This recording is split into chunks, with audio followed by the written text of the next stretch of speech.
die. Welcome to my dark side. Take a step into the heaven. Look around the scene, even I have a bit.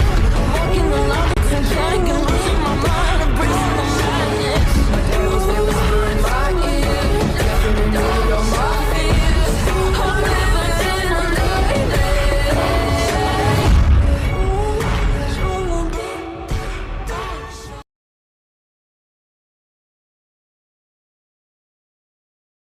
തമാശകളും പൊട്ടിച്ചിരിയുമായി ട്രീസയും ആലീസും ഒരുപോലെ വായിലേക്ക് ഭക്ഷണം വെക്കാൻ തുനിയവയാണ് പെട്ടെന്ന് 2 കൈകൾ വന്ന് അവരുടെ കൈ തട്ടി മാറ്റിയത്.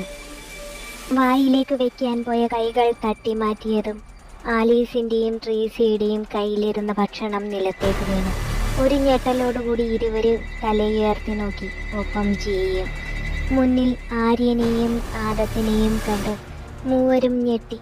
കിതപ്പോടുകൂടി നിൽക്കുന്ന ആദത്തിനെയും ആര്യനെയും കാണെ ട്രേസിയുടെയും ആലീസിൻ്റെയും ഉള്ളിൽ സംശയമുണ്ടായി. ജിയ ഭയത്തോടുകൂടി തന്നെ തലകുനിച്ചു നിന്നു. അതെ, ആ കറിയില് ആരോ വിഷം ചേർത്തിട്ടുണ്ട്. ആര്യന്റെ വെളിപ്പെടുത്തലുകൾ കേട്ട് ട്രീസിയും ആലീസും ഒരു നിമിഷം ഞെട്ടിപ്പോയി. ഇതേ സമയം ജിയ ഞെട്ടലോടുകൂടി തന്നെ തലയുയർത്തി കണ്ണുകൾ മിഴിച്ച് ആര്യനെയും ആദത്തിനെയും മാറി മാറി നോക്കി. വിഷമോ? ഈ ഭക്ഷണത്തിലോ? എന്റെ കർത്താവേ, ആരാ അത് ചെയ്തത്? ഭയത്തോടും സംശയത്തോടും കൂടി ചോദിക്കുന്ന ആലീസിനെ ആര്യൻ കിതപ്പോടുകൂടി തന്നെ നോക്കി നിന്നു. ഇതേ സമയം ഇതേ സംശയത്തോടുകൂടി ട്രീസയും ജിയയും ആര്യന്റെ മുഖത്തേക്ക് നോക്കി. അതൊന്നുമില്ല, എലി വീണതാ, അതുകൊണ്ടാ കഴിക്കേണ്ടെന്ന് പറഞ്ഞു, അല്ലാതെ വേറെ കുഴപ്പമൊന്നുമില്ല. ആലീസിന്റെ ചോദ്യം കേട്ട് ആര്യൻ പതുങ്ങിയത് കണ്ട് പെട്ടെന്ന് തന്നെ ആദം ഇടയിലേക്ക് കയറി പറഞ്ഞു. പെട്ടെന്നാണ് അകത്തിരുന്ന സർവൻസുകൾ ശബ്ദം കേട്ട് പുറത്തേക്ക് ഓടി വരുന്നത്. അവരെ കണ്ടതും അതീവ ദേഷ്യത്തോടുകൂടി ആദം അവർക്ക് നേരെ തിരിഞ്ഞു നിന്നുകൊണ്ട് പറഞ്ഞു, യു ഇഡിയറ്റ്സ്, എത്ര തവണ പറഞ്ഞിട്ടുണ്ട് കെയർഫുൾ ആയിരിക്കണോന്ന്. ഭക്ഷണം ഉണ്ടാക്കി വെച്ച് കിച്ചണിലെ വാതിലും തുറന്നിട്ട് നീയൊക്കെ ലൂസ് ടോക്കിന് പോകുമ്പോ ഈ അടുക്കളയിൽ എന്തൊക്കെയാ സംഭവിക്കുന്നതെന്നൊക്കെ നീ അറിയുന്നുണ്ടോ? ഇനി മേലിൽ ഇമാതിരി തെറ്റ് ആവർത്തിച്ചാൽ ഭക്ഷണം ഉണ്ടാക്കി കഴിഞ്ഞാൽ അത് കഴിക്കുന്നവരെ ഭക്ഷണത്തിന് കാവലുണ്ടായിരിക്കണം. ഇല്ലെങ്കിൽ അതീവ ദേഷ്യത്തോടെ 2 സർവൻസുകളോടും പറഞ്ഞതിന് ശേഷം ദേഷ്യത്തോടുകൂടി തന്നെ തന്റെ അരയിൽ തിരികെ വെച്ചിരിക്കുന്ന ഗണ്ണെടുത്ത് ലോഡ് ചെയ്യുന്നത് കണ്ടതും ആര്യനും ആലീസും ട്രീസിയും ജിയയും ഭയന്നു. പെട്ടെന്ന് തന്നെ ആര്യൻ ഔചിത്യപൂർവ്വം ഇടയിലേക്ക് കയറി ആദത്തിനെയും വലിച്ചുകൊണ്ട് ഹാളിലേക്ക് പോയി. ഞാനൊന്ന് പറയട്ടെ, ഇങ്ങോട്ട് വരൂ. ആര്യൻ ആദത്തിനെ വലിച്ചുകൊണ്ട് പുറത്തേക്ക് പോകുന്നത് കണ്ട് ഭയത്തോടുകൂടി നിന്ന സ്റ്റാഫുകൾ നെഞ്ചിൽ കൈയും വെച്ച് ശ്വാസം ആഞ്ഞു വലിച്ച് ഈശ്വരനോട് നന്ദി പറഞ്ഞു. എന്നാൽ ആദത്തിനെയും വലിച്ചുകൊണ്ട് കിച്ചണിൽ നിന്ന് പുറത്തേക്ക് എത്തിയ ആര്യനും ആദമും പെട്ടെന്ന് തന്നെ കൈവിട്ട് മാറി നിന്നു. ഉടനെ തന്നെ ദേഷ്യത്തോടുകൂടി തൻ്റെ പോക്കറ്റിലിരുന്ന സിഗരറ്റ് എടുത്ത് ചുണ്ടോട് ചേർത്ത് കത്തിച്ചുകൊണ്ട് ആദം ആര്യന് നേരെ തിരിഞ്ഞു നിന്ന് പറഞ്ഞു, ഇത് ചെയ്തവനെ അണ്ടർഗ്രൗണ്ടിലേക്ക് എത്തിക്കാൻ ഞാൻ അവിടെ ഉണ്ടാകും.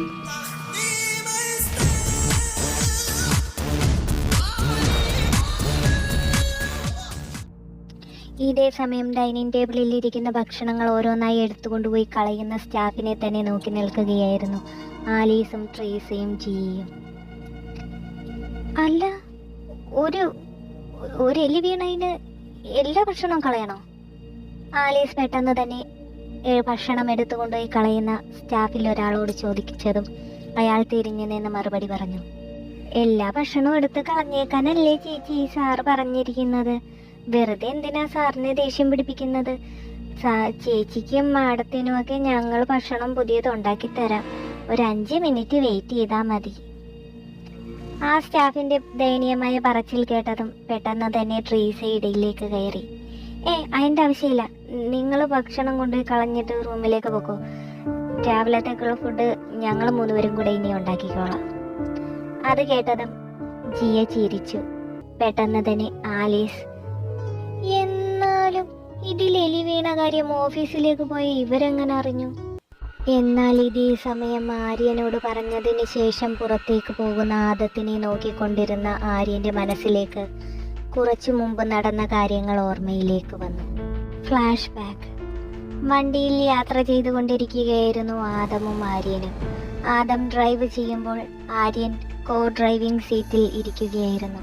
പെട്ടെന്നാണ് എന്തോ ഓർത്തതുപോലെ ആര്യൻ തലയിൽ കൈവയ്ക്കുന്നത്. കർത്താവേ, തീർന്നു. എന്താടാ? വണ്ടി ഡ്രൈവ് ചെയ്തുകൊണ്ട് തന്നെ ആദം ആര്യനോട് തലചരിച്ചു ചോദിച്ചു. അത് ഞാൻ എന്റെ കബോർഡിന്റെ താക്കോലെടുത്ത് മാറ്റാൻ മറന്നുപോയെന്നാ സാറേ തോന്നുന്നേ. ഈശ്വര, ആലീസ് എങ്ങാനും എന്റെ മുറിയിൽ കയറിയ ഉറപ്പായിട്ട് അവൾ ആ കബോർഡ് തുറന്നു നോക്കും. അതിൻ്റെ അകത്ത് കുപ്പി ഇരിക്കുന്നത് കണ്ട എന്റെ കർത്താവേ, ഇന്ന് എനിക്ക് ശിവരാത്രി തന്നെ ആയിരിക്കും. എവിടെ? മൊബൈലില് CCTV കണക്ട് അല്ലേ? ഞാൻ എന്റെ റൂം ഒന്ന് നോക്കട്ടെ. ആദം പറഞ്ഞുകൊണ്ട് പോക്കറ്റിൽ നിന്നും മൊബൈലെടുത്ത് തന്റെ റൂം സെർച്ച് ചെയ്തുകൊണ്ടിരിക്കവെയാണ് കബോർഡ് ശ്രദ്ധയിൽപ്പെട്ടത്. ഓ, താക്കോലില്ല. അപ്പൊ ഞാൻ എടുത്ത് മാറ്റിയായിരുന്നു. വെറുതെ ടെൻഷൻ അടിച്ച്. എനിക്ക് എന്തിന്റെ കേടായിരുന്നു. എവിടെയാ കുട്ടി യുദാസ്? ചിലപ്പോ കിച്ചണിൽ കാണും. കിച്ചണിലെ CCTV ഒന്ന് നോക്കട്ടെ. ആദം പറഞ്ഞുകൊണ്ട് കിച്ചൺ ഭാഗത്ത് ഫിറ്റ് ചെയ്തിരിക്കുന്ന CCTVയിലൂടെ അവിടുത്തെ കാഴ്ചകൾ ശ്രദ്ധിക്കവെയാണ് പെട്ടെന്നൊരു വ്യക്തി കിച്ചണിനകത്തേക്ക് പമ്മിക്കയറുന്നത് ആര്യന്റെ ശ്രദ്ധയിൽപ്പെട്ടത്. പിന്നീട് കിച്ചണിൽ നടന്ന കാര്യങ്ങളെല്ലാം ആര്യൻ കാണുകയും ഒപ്പം ആദത്തിനെ കാണിക്കുകയും ചെയ്തു. ഒരു ഞെട്ടലോടുകൂടി പിന്നീട് ഒട്ടും സമയം കളയാതെ ആദം വണ്ടി തിരിച്ച് വീട്ടിലേക്ക് അതീവ സ്പീഡിൽ വിട്ടു. വീടിനുള്ളിലേക്ക് എത്തിയതും ആര്യന്റെയും ആദത്തിന്റെയും ശ്രദ്ധ കിച്ചൺ ഭാഗത്തേക്ക് പോയി. ഓടി അങ്ങോട്ട് ചെല്ലവെയാണ് കാണുന്നത് ട്രീസയും ആലീസും ജിയും ഭക്ഷണം കഴിക്കാനിരിക്കുന്നത്. കറി വിളമ്പുന്ന ആലീസിനെ കണ്ടതും ആ പാത്രത്തിലാണ് വിഷം വെച്ചിരിക്കുന്നതെന്ന് പെട്ടെന്ന് തിരിച്ചറിഞ്ഞ ആദമും ആര്യനും പെട്ടെന്ന് തന്നെ വന്ന് ട്രീസയുടെയും ആലീസിന്റെയും കൈ തട്ടി മാറ്റുന്നു. പെട്ടെന്ന് തന്നെ ഓർമ്മയിൽ നിന്ന് പുറത്തേക്ക് വന്ന ആര്യൻ ലിവിംഗ് റൂം വിട്ട് പുറത്തേക്ക് ഇറങ്ങുന്നു. ഇതേ സമയം ബോഡി ഗാർഡ്സിന്റെ ക്വാർട്ടേഴ്സിൽ നിതിൻ രാജ് തന്റെ ബാഗ് എടുത്ത് അതിലേക്ക് വസ്ത്രങ്ങൾ ഓരോന്നായി അടുക്കി വെച്ചുകൊണ്ടിരിക്കുകയായിരുന്നു. ഓ എന്റെ ഈശ്വര, അങ്ങനെ എന്റെ ഡ്യൂട്ടി ഇന്നത്തത് കൊണ്ട് ഇവിടെ തീരും. ആ പെൺകൊച്ചി ചാകും എന്ന് ഉറപ്പാ. കൂടെ എത്രണ്ണം ചാകുമെന്ന് ഈശ്വരൻ അറിയാം. എന്തായാലും അതിനു മുമ്പ് ഞാൻ ഇവിടുന്ന് സ്ഥലം. ആ സാത്താൻ എന്തെങ്കിലും ഒരു സംശയം തോന്നിയ പിന്നെ എന്റെ കഥ കഴിഞ്ഞത് തന്നെ. അതിനു മുമ്പ് ഞാൻ ഈ നാട് തന്നെ വിട്ടിരിക്കും. ആദം പറഞ്ഞുകൊണ്ട് തലയുയർത്തി നോക്കവേ കണ്ടു വാതിൽ ഭാഗത്ത് കൈ പിണച്ചി കെട്ടി നിൽക്കുന്ന ആര്യനെ കണ്ടതും നിതിൻ രാജ് പെട്ടെന്ന് ഞെട്ടിപ്പോയി. ഭയത്തോടെ വിളറി വെളുത്ത് പുഞ്ചിരിയോടുകൂടി നിതിൻ രാജ് ആര്യന്റെ മുഖത്ത് നോക്കി ചോദിച്ചു. എന്താ സാറെന്താ ഇവിടെ? ഓഫീസിൽ പോയില്ലേ? നിതിൻ രാജിന്റെ സംശയത്തോടു കൂടിയുള്ള ചോദ്യം കേട്ടതും കൗശലത്തോടുകൂടി ആര്യൻ പറഞ്ഞു. പോയി നിതിൻ രാജേ. അപ്പോഴാണ് ഒരു കാര്യം ഓർത്തത്. നമ്മുടെ അണ്ടർഗ്രൗണ്ടിൽ ഇച്ചിരി ക്ലീനിങ് വർക്ക് ഉണ്ടായിരുന്നു. അതുകൊണ്ട് ആദം സാറിനെ ഞാൻ അങ്ങോട്ട് പറഞ്ഞു വിട്ടതിന് ശേഷം ഞാൻ ഓഫീസിൽ നിന്ന് തിരിച്ചു പോന്നു. ഇവിടെ വല്ല സ്റ്റാഫ് ഉണ്ടോ എന്ന് നോക്കി വന്നപ്പോഴാ നിതിൻ രാജ് ഇവിടെ നിൽക്കുന്ന കണ്ടത്. എൻ്റെ കൂടെ ഒന്ന് ക്ലീനിങ് ചെയ്യാൻ ഹെൽപ്പ് ചെയ്യാൻ വരാൻ പറ്റുമോ അണ്ടർഗ്രൗണ്ട് വരെ? ലാസ്യഭാവത്തോടു കൂടി പറയുന്ന ആര്യനെ കണ്ടതും എന്തൊക്കെയോ സംശയങ്ങൾ നിതിൻ രാജിന് തോന്നിയെങ്കിലും അതവൻ മുഖത്ത് വരുത്താതെ ആര്യന് മറുപടി നൽകി. അതിനെന്താ സാർ, ഞാൻ വരാലോ. വേണമെങ്കിൽ വേറെ ആരെങ്കിലും സഹായത്തിന് വിളിക്കാം. നിതിൻ രാജിന്റെ വാക്കുകൾ കേൾക്കി അവന് സംശയം തോന്നാത്ത വിധം ആര്യൻ പറഞ്ഞു. ഞാൻ രണ്ടുപേരെ അങ്ങോട്ട് വിട്ടിട്ടുണ്ട്. അപ്പോ നീ കൂടി ഉണ്ടെങ്കിൽ ഒരു സഹായമാകുമല്ലോ. വാ. ഇരയെ കുടുക്കിയ വേട്ടമൃഗത്തിന്റെ സന്തോഷത്തിൽ കൗശലത്തോടെ ആര്യൻ നിതിൻ രാജിന്റെ തോളിൽ കൈയും ഇട്ടുകൊണ്ട് അവനെ വിളിച്ചുകൊണ്ടുപോകുന്നു.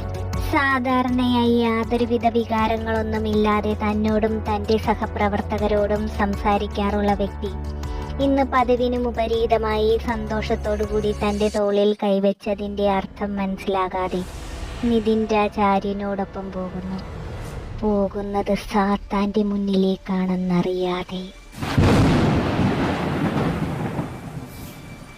ഇതേ സമയം കിച്ചണിൽ തകൃതിയായ ജോലിയിലായിരുന്നു സ്ത്രീജനങ്ങൾ മൂവരും. അവരെ സഹായിക്കും വിധം പ്രധാന ഷെഫുകൾ രണ്ടുപേരും ഒപ്പം തന്നെ ഉണ്ടായിരുന്നു. കറിക്ക് ഇത്തിരി ഉപ്പിന്റെ കുറവുണ്ട്. ആലീസ് ആ ഉപ്പ് ഇങ്ങോട്ടെടുത്തേ. സ്റ്റൗവിൽ തിളച്ചുകൊണ്ടിരുന്ന കറിയുടെ സ്വാദ് നോക്കുന്നതിനിടെ ട്രീസ ആലീസിന്റെ മുഖത്ത് പോലും നോക്കാതെ പറഞ്ഞു. അനക്കമൊന്നും കേൾക്കാതെയായപ്പോഴാണ് ട്രീസ തിരിഞ്ഞു നോക്കുന്നത്. ആലീസ് വലിയ ഏതോ നിഗൂഢമായ ആലോചനയിലാണ് സുഹൃത്തുക്കളെ. എന്നാലും അങ്ങനെ വരാൻ വഴിയില്ലല്ലോ. കണക്ക് കൂട്ടലൊന്നും ഒന്നും ശരിയാവുന്നില്ലല്ലോ. കൂട്ടിയും കിളിച്ചും നോക്കിയ എന്നാലും അതെങ്ങനെ വരും? എന്താ കൊച്ചമ്മേ?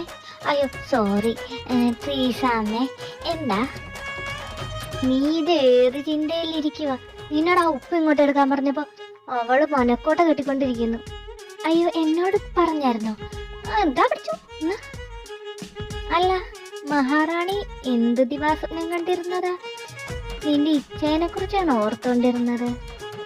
ആലീസ് നീട്ടിപ്പിടിച്ച ഉപ്പിന്റെ പാത്രം കയ്യിൽ വാങ്ങിക്കൊണ്ട് ട്രീസ സംശയത്തോടു കൂടി ചോദിച്ചതും ആലീസ് പെട്ടെന്ന് തന്നെ ട്രീസയുടെ അരികിലേക്ക് നീങ്ങി നിന്നുകൊണ്ട് പറഞ്ഞു, അതേ ട്രീസ അമ്മയോട് ആദം സാറിന് ഇപ്പോഴും വെറുപ്പ് തന്നെയല്ലേ ഉള്ളത്? സംശയത്തോടു കൂടി ചോദിക്കുന്ന ആലീസിനെ കാണുക അടിമുടി എന്നവളെ നോക്കിയതിന് ശേഷം ട്രീസ വീണ്ടും തുടർന്നു, ആണെങ്കി അല്ല പക്ഷേ ട്രീസാമ്മയുടെ ഭക്ഷണം വന്ന് ആദം സാറ് തട്ടിക്കളഞ്ഞല്ലോ. അതിന് ട്രീസ വീണ്ടും തിരക്കി. അല്ല അതിനൊന്നുമില്ല, എന്നാലും നമ്മൾ കണക്കൂട്ടൽ വെച്ച് ട്രീസാമ്മ തട്ടിപ്പോട്ടെ എന്നല്ലേ ആദം സാർ കാണേണ്ടത്. പക്ഷേ ആദം സാർ ഓടി വന്ന് ട്രീസാമ്മയുടെ ഭക്ഷണം തട്ടിക്കളഞ്ഞല്ലോ. അപ്പൊ ട്രീസാമ്മ ജീവിച്ചിരിക്കണോന്ന് ആദം സാറിന് ഇഷ്ടമുണ്ടെന്ന് തോന്നുന്നു. അല്പം ലജ്ജയോടുകൂടി പറയുന്ന ആലീസിന്റെ നേരെ ട്രീസ തിരിഞ്ഞു നിന്ന് കൈകൾ പിണച്ചു കെട്ടിക്കൊണ്ട് പറഞ്ഞു, ഇതാണോ മോൾ ഇത്രയും നേരമായിട്ട് നിഗൂഢമായി ചിന്തിച്ചു കൂട്ടിക്കൊണ്ടിരുന്നത്? അതാ അങ്ങനെ പറയരുത്. എന്നാലും ഞാൻ ചിന്തിച്ചതിൽ ഒരു കാര്യം ഉണ്ടായേക്കും. അല്ല ഉണ്ട്, അതുകൊണ്ടാണ് അങ്ങനെ ചിന്തിച്ചുകൊണ്ടിരുന്നത്. എന്തെങ്കിലും കുഴപ്പമുണ്ടാ? ആലീസിന്റെ വാക്കുകൾ കേൾക്കെ ദയനീയമായി ജിയെ നോക്കിക്കൊണ്ട് ട്രീസ പറഞ്ഞു, പാവം പിടിച്ച ആര്യൻ മുൻ ജന്മത്തിൽ എന്ത് പാപം ആ കുട്ടി ചെയ്തെന്നറിഞ്ഞില്ല. ഇതുപോലൊരു സാധനത്തിന് ഈ ജന്മത്തിൽ വെച്ചേക്കാനായിട്ട്. അതെന്നെ കുറിച്ചല്ലേ പറഞ്ഞത്? ട്രീസയുടെ വാക്കുകൾക്കറിയാതെ തലയാട്ടിയതിന് ശേഷമാണ് ആലീസ് ചിന്തിക്കുന്നത്. ആലീസിന്റെ അപ്പോഴത്തെ മുഖഭാവം കണ്ട് ജിയ പോലും ചിരിച്ചുപോയി. ജിയയുടെ ചിരി കണ്ടതും ട്രീസയും ആലീസും അങ്ങോട്ടേക്ക് നോട്ടം എറിഞ്ഞു.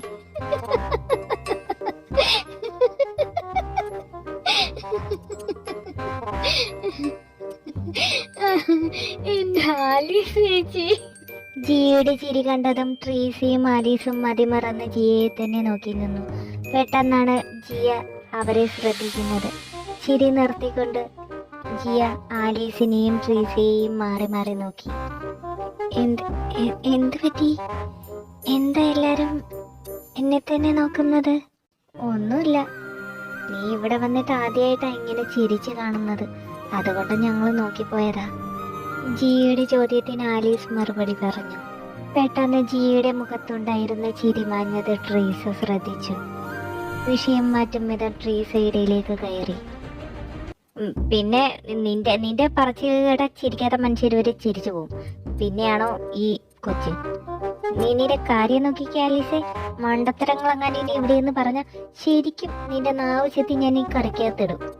കർത്താവേ, ഇതെന്തൊരു വിധിയാണിത്! എന്റെ സംശയങ്ങൾ പിന്നെ നിങ്ങളോടല്ലാതെ ആദം സാറിനോട് പോയി പറയാൻ പറ്റുമോ? അങ്ങേരെ എന്റെ തല എടുക്കും. ഇതേ സമയം ആദം മാൻഷനിന്റെ ആരും കാണാത്ത ആ അണ്ടർഗ്രൗണ്ടിലേക്ക് മെല്ലെ അവനെ കൂട്ടിക്കൊണ്ട് ആര്യൻ നടന്നു നീങ്ങുകയാണ്. സംശയത്തോടുകൂടി തൻ്റെ തോളിലിരിക്കുന്ന കൈകളിലേക്കും ഒപ്പം ആര്യന്റെ മുഖത്തേക്കും മാറി മാറി നോക്കിക്കൊണ്ട് നിതിൻ രാജും അവനെ അനുഗമിച്ചു തന്നെ നടന്നു തുടങ്ങി. അണ്ടർഗ്രൗണ്ടിലേക്ക് പ്രവേശിക്കുന്ന പ്രവേശന കവാടത്തിന് മുന്നിലെത്തിയതും നിതിൻ രാജു ഭയത്തോടുകൂടി നിന്നു. മുന്നോട്ട് നീങ്ങാൻ ശ്രമിക്കവേ ആര്യന് തടസ്സം നേരിട്ടതുപോലെ ആര്യൻ നിതിൻ രാജിനെ നോക്കി. ശേഷം ഒരു പുഞ്ചിരിയോടുകൂടി നിതിൻ രാജിൻ്റെയോട് ആര്യൻ പറഞ്ഞു, നടക്ക് ചെങ്ങായി, എൻട്രൻസിൽ എത്തിയതേ ഉള്ളൂ. ഇനി അകത്തോട്ട് കുറച്ചുകൂടി പോകാൻ കിടപ്പുണ്ട്. ചെന്നിട്ട് ഒരുപാട് പണിയുള്ളതാ. നീ ആ സ്റ്റെയറങ്ങ് ഇറങ്ങ്. അണ്ടർഗ്രൗണ്ടിലേക്ക് താഴോട്ടായി കിടക്കുന്ന മുന്നിലത്തെ പടവിനെ കാണിച്ചുകൊണ്ട് ആര്യൻ പറഞ്ഞതും നിതിൻ രാജ് മെല്ലെ അങ്ങോട്ട് നോക്കി. ഉള്ളിലോട്ട് നോക്കും തോറും ഇരുട്ട് മാത്രമാണ് കാണുന്നതെന്ന് മനസ്സിലാക്കിയ നിതിൻ രാജ് ഭയത്തോടു കൂടി തന്നെ ആര്യനോട് പറഞ്ഞു, അത് സാറേ ഇരുട്ടാണല്ലോ സാറേ, ഒന്നും കാണാൻ വയ്യ. ഇവിടെ ലൈറ്റ് ഒന്നുമില്ലേ? ഭയത്തോടു കൂടി ചോദിക്കുന്ന നിതിൻ രാജിനെ കാണുകെ ആര്യന് പുച്ഛമാണ് തോന്നിയത്. എന്നിരുന്നാലും അത് മുഖത്ത് പ്രകടിപ്പിക്കാതെ തോളിൽ വെച്ചിരുന്ന കൈ ഒന്നുകൂടെ അമർത്തിക്കൊണ്ട് നിതിൻ രാജിനെയും വലിച്ചുകൊണ്ട് ആര്യൻ താഴേക്ക് ഇറങ്ങിക്കൊണ്ട് പറഞ്ഞു, എന്തിനാടോ ഇങ്ങനെ ഭയപ്പെടുന്നത്? ഞാനില്ലേ കൂടെ. ആദം സാറിന് അത്രയ്ക്ക് വേണ്ടപ്പെട്ടവർ മാത്രമേ ഈ അണ്ടർഗ്രൗണ്ടിൽ ഇറങ്ങുള്ളൂ. ഇവിടെ വന്നിട്ടുള്ളവർക്ക് ആർക്കും പിന്നീട് ഭയത്തെക്കുറിച്ച് യാതൊരു ആശങ്കയും ഉണ്ടാകില്ല. അങ്ങനത്തെ ഒരു പ്രത്യേകതരം റൂമിലേക്കാണ് നിന്നെ ഞാൻ കൊണ്ടുപോകുന്നത്. നീ വാ. സംസാരിച്ചുകൊണ്ട് ആര്യൻ നിതിൻ രാജിനെയും വലിച്ചുകൊണ്ട് അണ്ടർഗ്രൗണ്ടിലെ പ്രധാനമായ ആ വലിയ ഹാളിലേക്കെത്തി. ശൂന്യമായി കിടക്കുന്ന ആ ഹാള് കാണുകെ സംശയത്തോടു കൂടി തന്നെ നിതിൻ രാജ് ആര്യനെ നോക്കി. എന്നാൽ പെട്ടെന്ന് തന്നെ ആര്യന്റെ ശ്രദ്ധ അടഞ്ഞു കിടക്കുന്ന മറ്റൊരു റൂമിലേക്കായി മാറി. അത് നിതിൻ രാജും ശ്രദ്ധിച്ചിരുന്നു. ആര്യൻ ആ റൂമിനെ ചൂണ്ടിക്കൊണ്ട് നിതിൻ രാജിനോട് പറഞ്ഞു, നീ ആ റൂമിലേക്ക് ചെല്ല്. അവിടെ ക്ലീൻ ചെയ്യാനുള്ള സാധനങ്ങളൊക്കെ ഉണ്ട്. നീ എന്നിട്ട് നിന്റെ വർക്ക് തുടങ്ങിക്കോ. ഞാൻ രണ്ടുപേരെയും കൂടി കൂട്ടിക്കൊണ്ടുവരാം. മെല്ലെ നിതിൻ രാജിന്റെ തോളിൽ തട്ടിക്കൊണ്ട് കൗശലത്തോടു കൂടി പറഞ്ഞതിന് ശേഷം ആര്യൻ താഴേക്ക് ഇറങ്ങി വന്ന പടവിലൂടെ തന്നെ മുകളിലേക്ക് പോകാൻ ശ്രമിച്ചു. ആര്യൻ പോകുന്നതും ആശ്ചര്യത്തോടു കൂടി നോക്കിക്കൊണ്ട് നിന്നതിന് ശേഷം നിതിൻ രാജ് ആര്യൻ പറഞ്ഞ ആ മുറി ലക്ഷ്യമിട്ട് നടന്നു.